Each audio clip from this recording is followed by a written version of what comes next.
really. Little to the left, please. No worries.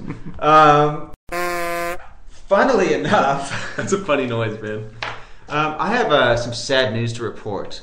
Okay, especially to Gen Xers. This is going to be very sad news to Gen Xers. Clearly, gaming is massive these days. Gaming is one of the top things in general. It's huge. Now with Gen X's, it was also big, but in a different way, in a more simple way, wholesome. Mm-hmm. The games were simple, they were clear, they were easy. You had a specific amount of lives. There was no opportunity to gain more lives. It was you harsh. weren't talking to anybody else. You're just playing with the person sitting next to you, not someone from Indonesia. Yeah.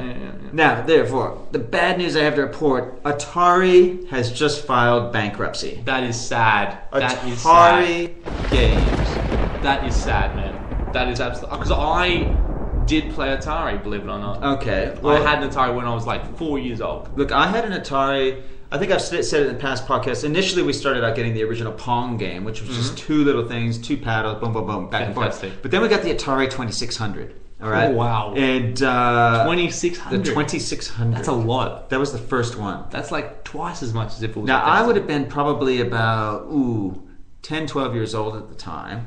Now, my dad is only 18 years older than I am, so he would have been like 30 years old. Yeah, so he and I would play. You like play together. You were like having fun. We play together. You were mates. He became obsessed, right? What, sorry? He became absolutely obsessed. Oh, really? With Atari. And so basically, we ended up having over 250 cartridges. 250 cartridges. So, cartridge. When you say cartridge, yeah, what do you mean cartridge. This is what they were called. These were the game cartridges. Okay, so alright, talk me through it, because there's a cartridge and you're playing a game on this cartridge. Yeah, the game is the software cartridge. Let's just call it a disc.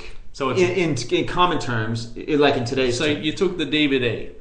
Well, yeah, but it was the size more of kind of like two wallets put together. It was like a big, thick plastic cartridge. So a big, thick plastic DVD. Cartridge, yeah, square DVD. Yeah, okay, not circular. And so it's not circular, it's a DVD. You're putting it into the Atari. So you slide it into the Atari, and basically there were only about 5 components on the thing. Okay. 1 or 2 players. Yeah. Reset. Yeah. And start. I think those are the 3 buttons on there. And then you had what is now the iconic joystick, like with the red button, the black, and the kind of coil rubbery thing at the bottom. Been there. And I mean, so I became obsessed with this as well, playing things like Asteroids, Space Invaders, Pac-Man, Breakout, Pitfall, all those things. Bam. And rattled them off. It was a part of my childhood, and now it's gone. So how do you feel? Like, do you feel an emotional connection to Atari? Are you now less of a person now that Atari's gone? No, you know, I talk to me, man. Open up to Uncle Josho. I made my records. Okay. You know, I am a bit verklempt, actually. It brings me to tears. A bit what, sorry? A bit? Verklempt. A bit... Verklempt. What does verklempt mean? What does verklempt mean? I really don't know. It's something Jewish people talk about as being verklempt. It's from an old Saturday Night Live skit. It's an anti-Semitic... No, it's like when you're getting choked up. You're getting choked up. You're getting really kind of maudlin, as it were. Maudlin.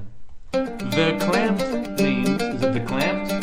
Verklempt. Verklempt means maudlin. You're a model. You're a Jewish model, and you're modeling all over the place with your clams.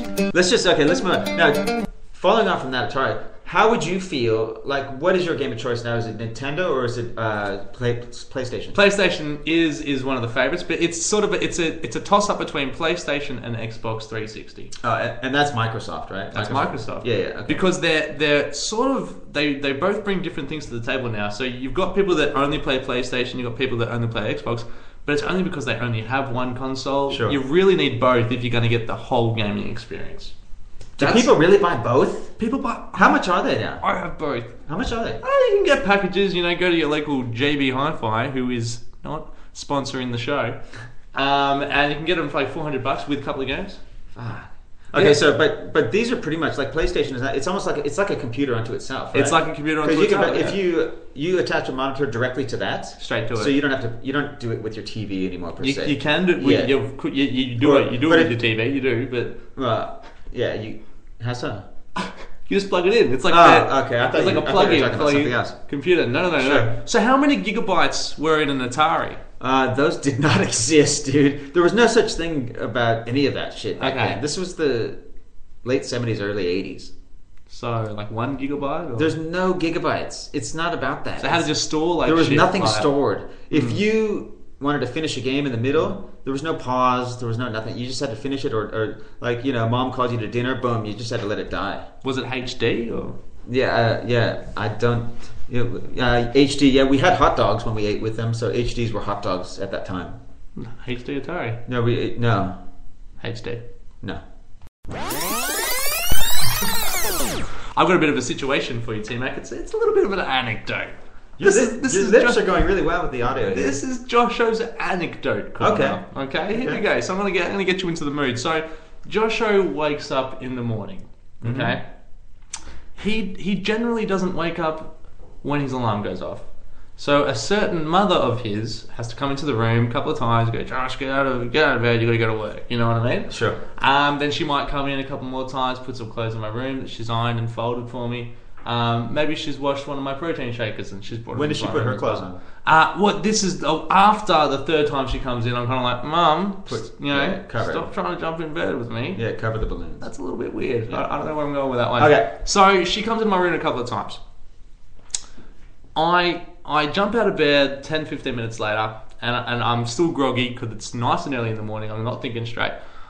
I sit on the side of my bed, have a look at my dresser, which is next to my bed, and my condom drawer wide open. Oh. Not only is it a condom drawer, but it's my have a book with the guide to sex in it drawer. It's my naughty toy drawer. Right. It's my lube drawer. It's my everything drawer. Okay? So you actually, wide open. So you have these things in your drawer at your parents' house? I live with my parents, and yes. So are you saying you take women home to your parents' house? All the time. While they're there? Absolutely. And you engage in sexual intercourse while they're there? You know what? My mum is actually a really great wingman. You know why? Oh no, fuck off. I went through a stage where I'd be bringing girls home every single day. Yeah. Right? Yeah. And I was playing 2 or 3 girls at the same time. Sure. I would bring them all home, and night after night, Mum would meet a different one and play it off like she was the only one. Like she was the only one. Yeah. I had to walk my mom through that when I was a teenager too. It was fantastic. Yeah. I was really, really happy. They understand. They get it. But my mom, it took her to fuck up once before I really got, like, some chick called and she said, no, he's out with so-and-so, some other chick. Oh, no. Mom, so it Mrs. McDonald. Things fell apart. What are you doing? So then I came back to her, I said, look, this is how it's going to be. We're going to have to let you go. No, look, you have to do this, you have to say this. And she goes, right. You sat her down, you gave her the rundown. Def. So she was into it after that? Definitely. No, she was good. Oh, I love that. The other thing I did with her was, because I'm really bad with names, and I used to see people out in the street or wherever, if I was with my mom, and someone would come up and go, hey, Tim, how are you? And I didn't remember their name. Mom would step in and go, hey. Yeah, I said, if that ever happens, introduce yourself and ask their name. Because if I don't tell you their name straight away, I don't fucking remember it. Holy so shit. She used to help me with that too. Yeah, no, good. Mum and McDonald. Yeah, moms are good. Get excited. So how do you feel about that, man? My mum saw my condom drawer. Wow. Yeah. Was that right in front of you? So you looked at each other like, was it one of those like cartoon Far Side moments where you're looking there, she's looking there, you're looking at there, the condoms are there, and then my legs span really, really quick, but I stayed in the same spot, and then I ran off very quickly. No, see, she wasn't in the room, and she hasn't brought it up. She hasn't said anything. Yeah. She thinks I'm her little angel, man. Yeah, of course. But obviously, she knows you're slamming it hard. She must know. Clearly, if you're bringing women home, you're going, okay, see you in the morning. And the woman comes out in the morning and goes, you got any goddamn coffee? Your fucking Bulgarian women are like, I'm horny, you know? Yeah, it's like that a little bit. Make some potato pancakes, goddammit. Who are you, anyway? I'm the mother. Fuck ya. What do I have to do to get some basil on this broccoli? Why are you eating broccoli? It's like, shut up, I want some broccoli.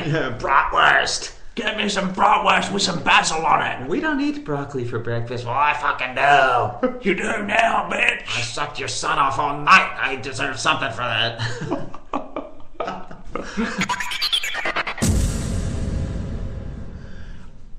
Do you hate cliches as much as I do? Cliches annoy me so fucking much. Dude. Like, I'm a writer, and I don't think I brought that up on this show. So I'm a writer. You're a writer. A bit of a wordsmith, I guess. You're a big deal. I try. Yeah. You're a big deal. But cliches bother the hell out of me, especially because when you're talking to someone that uses a cliche, have you ever seen someone who really thinks they are actually saying something original that's never really, like, they're using it like it's their own wisdom. They're proud of themselves. They're like throwing it out there. So give me an example. But it's not that they're proud of themselves that they're using it. They're just like they're trying to portray wisdom, knowledge, and everything. So I'm going to give you this a good advice. Now this is it is what it is. It is what it is. It is what it is. Yeah. That's a good one, isn't it? It is what it is. Well, because it is what it is. Yeah, it is. Because that's what it is. Yeah, otherwise it wouldn't be that. If it's not that, then it's not what it is. And if that's not what you're talking about, then that's not it. So yeah. Should we just start saying it isn't? Was it what it isn't? So what you're saying is what you're talking about. It is. It is. And these are the repeat ones that annoy me too. Like, you gotta do what you gotta do. Now, do you? Or can we do something? Can we try something different? Like, I don't want to have to do it. Like if I have to do it, why do I have to do it? I don't want to do it.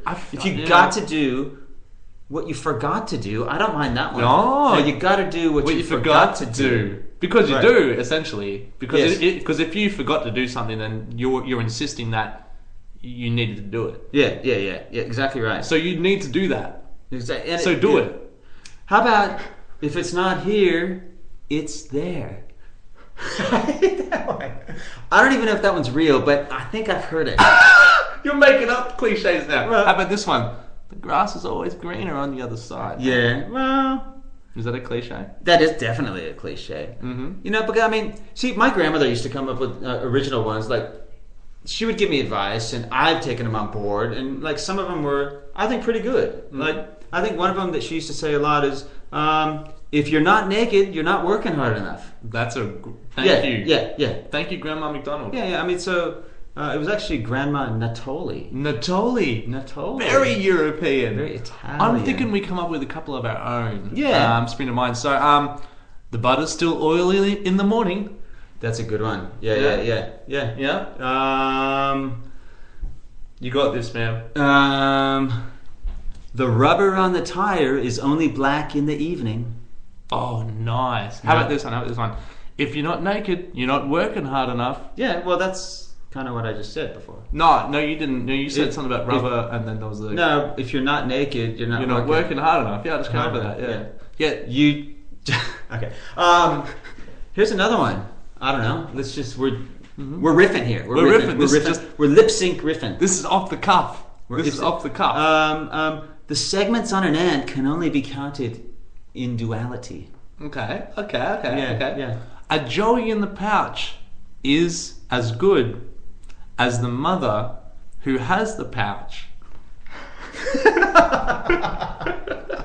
I couldn't look at you in the straight. That could have gone. Anyway. That was going to go for a lot longer than it. The pepperoni on a pizza is more oily if you're Asian. Oh, you know what? Now these cliches are becoming too real. Yeah, they are. And it's starting to freak me the fuck out.